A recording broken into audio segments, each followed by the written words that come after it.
Hello everyone, आप सभी कैसे हैं। आशा करता हूं कि आप लोग अच्छे होंगे और आप निश्चित रूप से इस चैनल को ढेर सारा प्यार दीजिए क्योंकि अब ये चैनल आपके लिए बिल्कुल काम करेगी। आपको इंग्लिश बिल्कुल बेसिक से सिखाएगी। जैसा कि आप देख सकते हैं, आज का टॉपिक है use of can, axillary verb. ठीक है, आज हम लोग एक्सिलरी वर्ब से स्टार्ट कर रहे हैं सीखना। और एक्सिलरी वर्ब बहुत ही इम्पोर्टेंस रखता है इंग्लिश को सीखने में, इंग्लिश को समझने में, इंग्लिश को बोलने में काफ़ी हेल्प पहुंचाता है, जिसे आप वीडियो देख करके समझ पाएंगे। और मैं आपको बताऊं तो एक यहाँ पे कोटेशन लिखा हुआ है, बहुत ही शानदार कोटेशन है। जो आपको समझ में आए तो निश्चित रूप से बताइएगा कि ये कितना मोटिवेट करेगा आपको कोटेशन। जैसा कि आप देख पा रहे हैं, लक्ष्य पर नहीं पहुँच पाना अफसोस की बात नहीं है। लक्ष्य पर नहीं पहुँच पाना अफसोस की बात नहीं है, और इसके लिए पहुंचने के लिए लक्ष्य ही ना हो, यह अफसोस की बात है। अर्थात यहाँ से आपको कहने का मतलब यही है कि अगर आपका दिली इच्छा है इंग्लिश सीखने का, तो आप निश्चित रूप से अगर आपने लक्ष्य बना लिया है तो निश्चित रूप से पहुँचने के लिए आप उस लक्ष्य पर चलिए। पहुँचने के लिए लक्ष्य बनाइए। जैसा कि आप देख पा रहे हैं, हमने आपके लिए यहाँ से स्टार्ट किया है यूज ऑफ कैन का प्रयोग। तो कैन, कुड, शुड जितने भी ऑक्सिलरी वर्ब होते हैं, जब तक आप इन्हें नहीं सीखिएगा तब तक आप अंग्रेजी को बोल नहीं पाइएगा। इसलिए आपको इसको सीखना काफ़ी कारगर रहेगा। तो चलिए स्टार्ट करते हैं। जैसा कि आप देख पा रहे होंगे, यूज ऑफ कैन, जिसको अच्छी तरह से यहाँ पे डिफाइन किया गया, बताया गया है कि कैन का प्रयोग कहाँ होता है। तो कैन एक सहायक क्रिया है। कैन एक सहायक क्रिया है जिसका प्रयोग मुख्य रूप से योग्यता अथवा क्षमता व्यक्त करने के लिए किया जाता है। एक बार लिख लेंगे, इसको नोट जरूर कर लेंगे। कैन एक सहायक क्रिया है जिसका प्रयोग योग्यता अथवा क्षमता व्यक्त करने के लिए किया जाता है। इसके अलावे कैन का प्रयोग अनुमति लेने या देने या संभावना व्यक्त करने के लिए भी किया जाता है। ठीक है, कैन एक सहायक क्रिया है जिसका प्रयोग योग्यता अथवा क्षमता व्यक्त करने के लिए किया जाता है। इसके अलावा कैन का प्रयोग अनुमति लेने या देने या संभावना व्यक्त करने के लिए भी किया जाता है। जैसा कि आप एग्जाम्पल से बेहतरीन ढंग से समझ पाएंगे। जैसे हम किसी को कहते हैं तुम जा सकते हो, इससे हम किसी को अनुमति दे रहे हैं, तो इसमें हम कैन का प्रयोग करेंगे। ठीक है, तुम आ सकते हो, या आप किसी को हम बोलते हैं कि वर्षा हो सकती है, तो इसमें हम लोग कैन का प्रयोग करेंगे। तो यही सारे एग्जाम्पल हम लोग अब देखने वाले हैं। तो हेलो लर्नर्स, आप देख सकते हैं मैंने आपके लिए एग्जाम्पल लिख रखा है। आप इस एग्जाम्पल से कैन के प्रयोग को आसानी से समझ सकते हैं। जैसा कि आप एग्जाम्पल से आपको पता चल जाएगा कि इसमें योग्यता अथवा क्षमता का बोध हो रहा है, या फिर अनुमति लेने या देने का बोध हो रहा है, या फिर संभावना व्यक्त करने के लिए बोध हो रहा है। जैसा कि आप एग्जाम्पल से बिल्कुल आप सहमत हो जाएंगे। जैसे कि सबसे प्रथम लिखा हुआ मैं अंग्रेजी बोल सकता हूँ, इससे योग्यता अथवा क्षमता का बोध हो रहा है। मैं यह बक्सा उठा सकता हूँ, ये भी क्षमता का बोध करा रहा है। वह घर पर हो सकता है, ये संभावना का बोध करवा रहा है।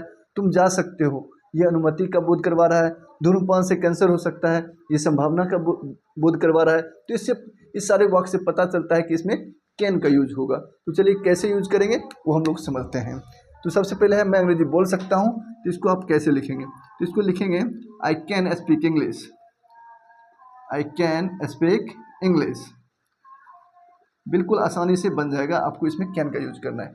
जैसे नेक्स्ट है मैं ये बक्सा उठा सकता हूँ, तो इसको कैसे बनाएंगे। सबसे पहले सब्जेक्ट लिखेंगे, इसमें आपका सब्जेक्ट है मैं, आई, उसके बाद आप लिखेंगे एक्सिलरी वर्ब यानी कि आई कैन लिफ्ट।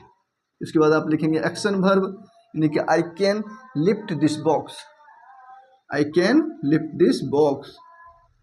तो इस प्रकार से आप इसका बनाने का तरीका भी समझ रहे होंगे। सबसे पहले सब्जेक्ट, उसके बाद एक्सिलरी वर्ब, उसके बाद एक्शन वर्ब, और उसके बाद आपको लिखना है ऑब्जेक्ट। तो इस प्रकार से आप बना सकते हैं। नेक्स्ट है वह घर पर हो सकता है, तो इसका क्या होगा। इसका आप लिखेंगे ही कैन बी, हो सकता है तो बी का यूज करना है। He can be at home, he can be at home. निश्चित रूप से अगर आपको समझ में आ रहा हो तो निश्चित रूप से कमेंट में बताएंगे। नेक्स्ट है तुम जा सकते हो, तुम जा सकते हो, तो इसका क्या होगा you can go, you can go. बिल्कुल आसानी से बना सकते हैं, क्योंकि इसमें हमने बी का यूज नहीं किया है। क्यों नहीं किया है तो हमने पहले बताया था आपको, इसलिए नहीं किया क्योंकि इसमें संभावना नहीं है। धूम्रपान से कैंसर हो सकता है, धूम्रपान से कैंसर हो सकता है, तो इसको आप लिखेंगे स्मोकिंग, स्मोकिंग, स्मोकिंग कैन, और इसमें आप बी का यूज करेंगे तो हो जाएगा स्मोकिंग कैन बी कैंसर ना, यहाँ पे हो सकता है कैंसर हो सकता है। ठीक है, स्मोकिंग कैन बी कैंसर।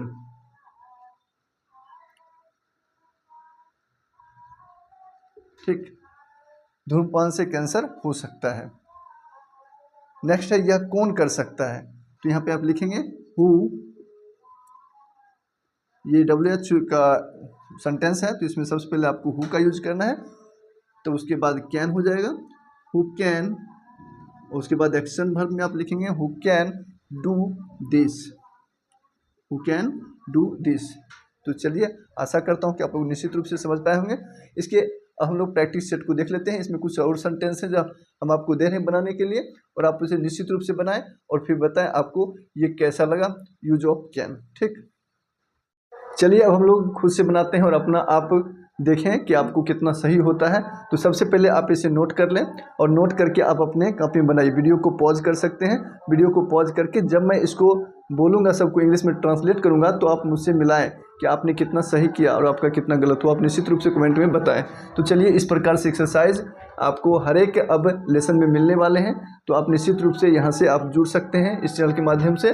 तो चलिए स्टार्ट करते हैं। सबसे पहला है यह समाचार सच हो सकता है, यह समाचार सच हो सकता है, इसका इंग्लिश हो जाएगा this news can be true.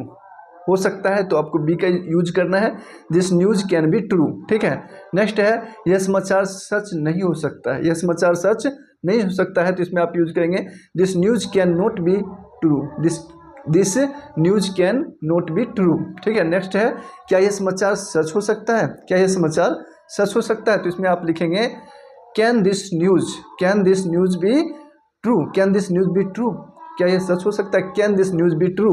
Next है मैं पढ़ सकता हूँ, आई कैन रीड। आप बोल सकते हैं इस प्रकार से मैं क्रिकेट खेल सकता हूँ, तो इसका हो जाएगा आई कैन प्ले क्रिकेट, मिला सकते हैं आप। नेक्स्ट है मैं यह कर सकता हूँ, आई कैन डू दिस, मैं यह कर सकता हूँ, आई कैन डू दिस। मैं रुक सकता हूँ, आई कैन स्टॉप, इसका हो जाएगा। नेक्स्ट है वह 5 भाषाएं बोल सकता है, बोल सकता है, तो इसका हो जाएगा ही कैन बोल सकता है। यहाँ पे बी का इस्तेमाल आप नहीं भी करेंगे तो कोई दिक्कत नहीं है। ही कैन स्पीक 5 लैंग्वेजेज, क्योंकि इसमें संभावना क्या बोध नहीं हो रहा है, तो इसमें हम लोग बी का इस्तेमाल नहीं करेंगे। ही कैन स्पीक 5 लैंग्वेजेज, आप ये इस प्रकार से लिख सकते हैं। नेक्स्ट है तुम क्या कर सकते हो, यू कैन व्हाट, यहाँ पे आपको WH वाला WH फैमिली से है सेंटेंस, तो आप लिखेंगे सबसे पहले व्हाट कैन यू डू। ठीक है, डू मतलब होता है करना, तो व्हाट कैन यू डू, इस प्रकार से आप बोल सकते हैं। नेक्स्ट है वह अब आ सकता है, तो इसका हो जाएगा ही कैन कम, और लास्ट में लिख देंगे नाउ, तो ही कैन कम नाउ।